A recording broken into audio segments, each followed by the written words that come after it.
तो सलाम आदाब दोस्तों, मैं आपका दोस्त खालिद और आप देख रहे हैं इसके बॉयज। अगर यूट्यूब पर देख रहे हैं तो चैनल को सब्सक्राइब करिए और ये सीरीज गल्फ पर स्टार्ट होने जा रहा है। तो दोस्तों, विदेशों में अकेलापन मार देता है तो गांव में भूखमरी या ज़रूरतें मार देती है। मानो हम जीने के लिए नहीं, मरने के लिए बने। तो साथियों, मेरा आज का वीडियो विदेशों में काम कर रहे उन तमाम साथियों के जीवन पर आधारित है जिन्होंने अपनी मंजिल को पाने के लिए सपने तो बहुत देखे लेकिन कभी साकार नहीं हुए। तो चलिए हम आगे बढ़ते हैं। एक साधारण परिवार से आने वाला व्यक्ति न जाने कितने अरमानों और सपनों को अपने दिल में संजोया, बल्कि उसको पूरा करने के लिए अपनी पूरी ताकत भी झोंकी, लेकिन कामयाबी नहीं मिली। किसी ने मैट्रिक तक पढ़ा तो कोई इंटर और ग्रेजुएशन भी किया, किसी ने डिप्लोमा किया तो कोई इंजीनियर भी बना,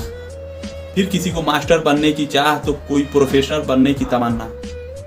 फिर पुलिस या रेलवे में नौकरी की चाह लेकर कभी इस प्रतियोगिता तो कभी उस प्रतियोगिता में भाग लेने के लिए भटका, लेकिन फिर भी उसे नौकरी नहीं मिली और अंत में वो अपने हालात और जिम्मेदारी के आगे घुटने टेक देता है और फिर मन में विदेश जाने की लालसा लिए अपना रुख दिल्ली मुंबई के उन गलियों में पहुंचता है जहां पर पैसों का मोल इंसान से बढ़कर है, जहां पर बिना जेब में पैसा आप महीना तो क्या एक दिन भी नहीं निकाल सकते। जिस रूम में रहने के लिए जगह मिलता है उस रूम में ठीक से 2 आदमी भी नहीं रह सकते, जहां 10-10 आदमी एक ही रूम में रहता है, सिर्फ इस उम्मीद पर कि जल्द से जल्द मेरा काम हो जाए तो मैं विदेश के लिए निकल जाऊं। अगले दिन इसी उम्मीद को अपना साहस बनाकर हम फिर किसी ट्रैवल एजेंसी या फिर दलाल के पास पहुंचते हैं और वो एजेंट सबसे पहले यह कहता है, पता है क्या कहता है? वो कहता है कि you must be required at least 5 years Gulf experience, for fresher there is no vacancy. मतलब ये कि नए आदमी के लिए वांट नहीं है। इतना सुनने के बाद यकीन मानो उस आदमी का हौसला और हिम्मत वहीं धारा का धारा रह जाता है और फिर वो एक उम्मीद भरी निगाह से एजेंट और सब एजेंट को देखता है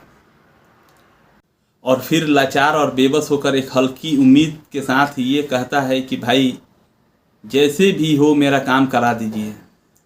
अगर टेक्नीशियन में ना हो तो कम से कम लेबर में ही करा दो,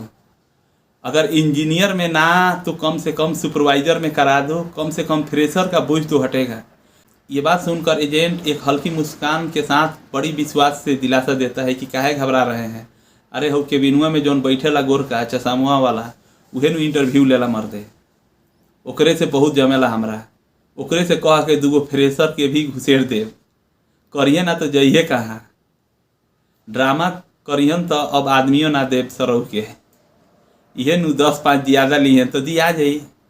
खैर तू पासपोर्ट दे दो और जा, इंटरव्यू खातिर हम फ़ोन करें तो आई है। मतलब कि एजेंट ये कहता है कि जो इंटरव्यू लेने वाला है उसे उसका बहुत ज़्यादा जमता है, आप टेंशन मत लीजिए,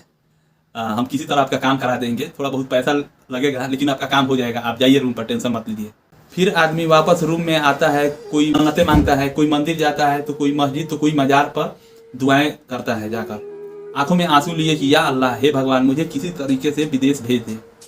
मुझे जल्दी भेज दे ताकि मैं कुछ पैसा कमाऊं और अपने बच्चों को पढ़ा सकूं, मुझे जल्दी भेज दे ताकि मैं कुछ पैसा कमा सकूं और अपने परिवार को खुशहाल रख सकूं, मुझे जल्दी भेज दे ताकि मैं कुछ पैसा कमा सकूं और अपने माता पिता का इलाज करा सकूं, मुझे जल्दी भेज दे ताकि मैं कुछ पैसा कमा सकूं और अपने बहन की शादी करा सकूं, मुझे जल्दी भेज दे ताकि मैं कुछ पैसा कमा सकूं और अपने परिवार के लिए एक पक्का मकान बनवा सकूं। और फिर एक दिन इंटरव्यू होता है और बाद में वीज़ा भी आ जाता है। उसके बाद आदमी अपने घर से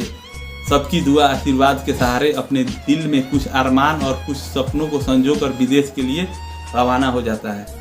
तो साथियों, जब आदमी यहाँ से विदेश पहुँचता है तो कैसे रहता है और परिस्थितियाँ क्या होती है, क्योंकि वीडियो ज़्यादा लंबा हो रहा है इसीलिए इसकी चर्चा हम अगले वीडियो में करेंगे। तो दोस्तों, इसका अगला पार्ट संडे के दिन आ जाएगा।